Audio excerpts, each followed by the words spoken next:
Inanunsyo ng New NAIA Infra Corporation ang bagong operator ng Ninoy Aquino International Airport na pansamantalang isasara ang NAIA Terminal 4 sa susunod na buwan o sa Nobyembre upang bigyang daan ang pag-upgrade at pagkukumpuni ng paliparan. Si Cherry Light magbabalita.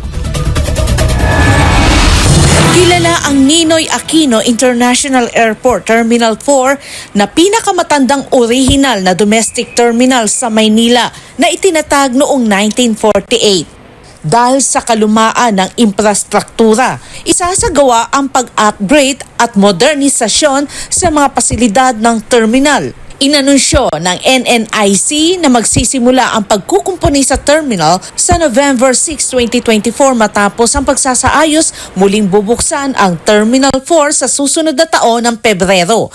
Ayon kay Attorney Chris Bendijo, tagapagsalita ng Manila International Airport Authority, kasama sa gagawing pagsasaayos ang pagpapalawak ng paliparan at pagtaas ng kapasidad ng bilang ng mga pasahero. To increase yung passenger terminal capacity. Presently at 40 million to dapat close to 60 million per passengers per year. No? So yan, I think being the smallest terminal, kasama din yung pag-increase ng passenger terminal capacity sa kanilang gagawin. Isa sa mga problema ng NAIA Terminal 4 ay ang pagkakaroon ng baha sa ilang bahagi ng lugar sa panahon ng malakas na ulan. Dalawang aspeto yung commitment ng NNIC dyan.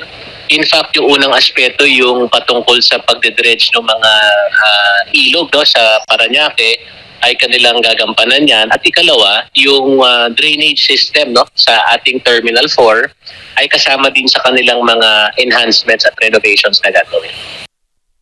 Sa ngayon, ang Air Swift, Sunlight Air at Sebgo ang nag-ooperate sa NAIA Terminal 4. Pansamantalang ililipat ang kanilang mga operasyon sa NAIA Terminal 2 habang isasagawa ang rehabilitasyon.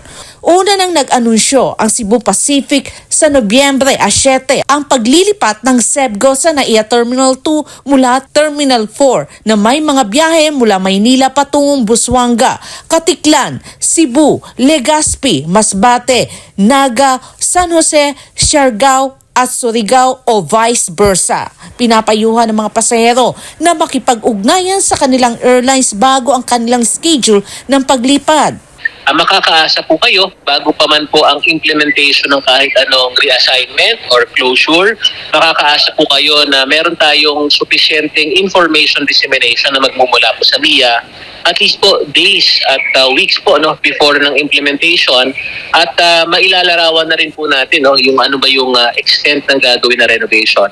Para sa Diyos at sa Pilipinas kumahal, Cherry Light, SMNA News.